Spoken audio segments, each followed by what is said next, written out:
Márai Sándor, 4 évszak. December. Ez a hónap az ünnep. Mintha mindig harangoznának. Nagyon messze, a köd és a hó fájtlai mögött. Gyermekkorunkban, e hónap első napján, árkos papírra, kék-zöld ceruzával karácsonyfát rajzoltunk. Karácsonyfát 31 ággal. Minden reggel dobogó szívvel megjelöltük, mint egy letöröltük egy jelképes fa egyik ágát. Így közeledtünk az ünnep felé. E módszerrel sikerült a várakozás izgalmát csak nem elviselhetetlenné fokozni. A hónap közepe felé, amint közeledett az ünnep, már állandóan lázas voltam.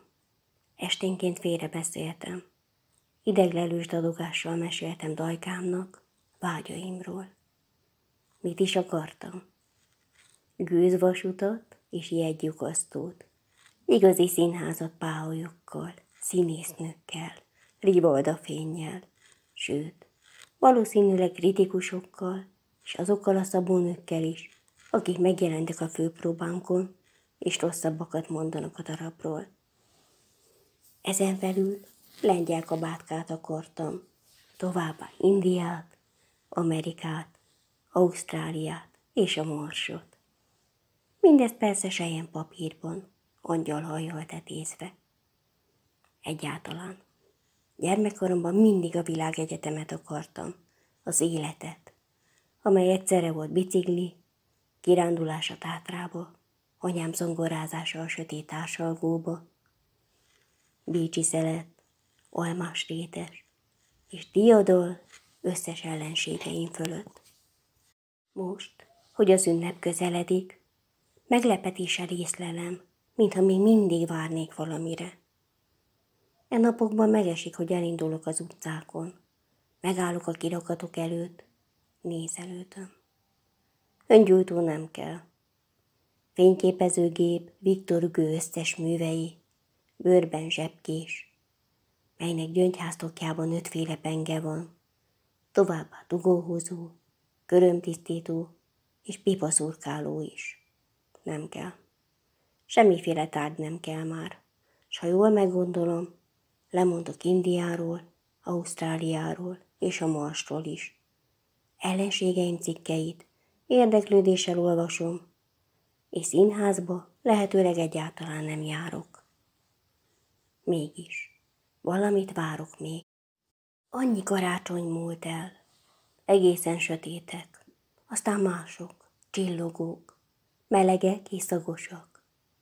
Annyi ünnep, s még mindig itt állok a férfi kordelén, őszülő fejjel, tele kötelezettséggel és ígérettel, melyeket az angyal se tudna már beváltani, és még mindig várok valamire. Néha azt hiszem, a szeretetre várok. Valószínűleg csillapíthatatlan ez az éhség, aki egyszer belekóstolt, holtáig ízlelni szeretni. Közben már megtudtam, hogy szeretetet kapni nem lehet. Mindig csak adni kell. Ez a módja. Megtudtam azt is, hogy semmi nem nehezebb, mint szeretetet kifejezni. A költőknek nem sikerült. Soha. A költőknek, akik az érzelmek és indulatok minden árnyalatát rögzíteni tudják szavaikban. A szeretetnek nincsen színfoka, mint a gyöngétségnek, nincsen hőfoka, mint a szerelemnek. Tartalmát nem lehet szavakba közölni. Ha kimondják, már hazugság.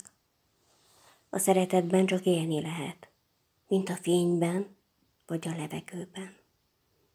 Szerves lény, talán nem is élhet másképp, csak a hőben, a fényben, a levegőben és a szeretetben. Mindezt tudva, az egyre zavartabb és bizonyosabb tudásban nem tehetek mást, mint sorra járni az üzleteket, s vásárolni öngyújtót, illatszert, nyakkendőt, jegylyukasztót, gőzvasutat és Viktor Hugo összes műveit. Tudom, hogy mindez reménytelen. Mit csináljak? Az ember azt adja, amit tud.